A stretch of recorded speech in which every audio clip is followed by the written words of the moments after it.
This is the two-way articulating 1080p HD industrial borescope. Company sent me this product so I could check it out and make a video for it, so let's do it.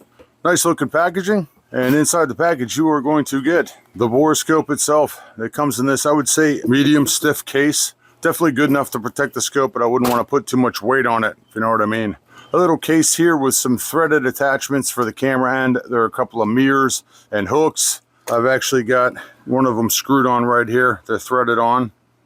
You're going to get the instruction manual. It tells you everything you need to know, and you can put that in this pocket right here. And you're going to get about a 3-foot long USB to USB Type-C cable. Because this is a rechargeable device, you can charge it up right here underneath of this silicone cover. It takes about 2.5 hours to fully charge it, and you can get about 3 hours of use from one full charge. You can use the USB cable to connect the scope to a PC.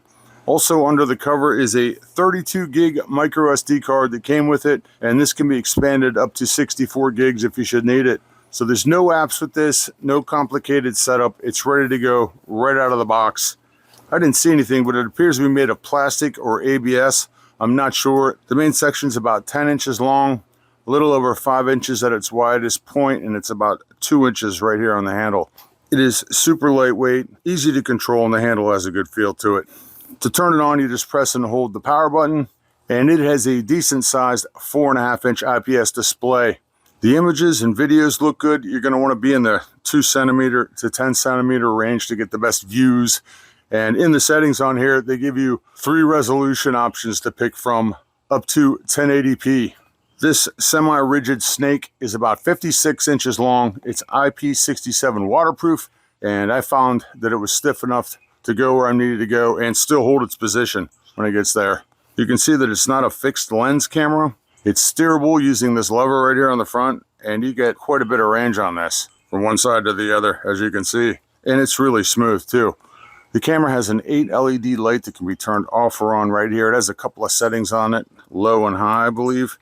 When you're using the camera, you can hit the right button right here and it'll flip it upside down. That came in handy a few times. You can see by pressing this button that the camera icon lit up right here. When you're in the camera mode, you can just press the OK button and it'll take a picture. If you want to take a video, you press this button again, and now you can see a video camera has appeared right here. Again, just press the OK button and you can see we're recording video. And press OK when you're done. If you go into the settings, you can see that it comes up on resolution. You press OK, and you've got options to pick from. Press OK if you want to choose something different. Press the settings button again. You can cycle through different things. I've got mine set to auto power off in 5 minutes. You can turn that off if you like. There's a few languages you can change it around from. Set the date or time. I've turned the beep sound off. Right here you can see that I've got 28.4 gigs of memory left. And just press settings to get back out of there again. If you press the button to cycle from the camera to the video camera, press it again and it brings you into the folder and you can cycle through. We can play the video we just took with audio. How about that? You can check out any pictures you took. Back to home base. So there you go. A scope like this would be great for DIY guys like myself, mechanics, HVAC work, electricians, for checking wall cavities, stuff like that, plumbers, checking pipes, home inspectors, all kinds of uses in the trades. And luthiers, this is great for seeing inside of acoustic guitars or other stringed instruments if you work on them like I do. Very nice.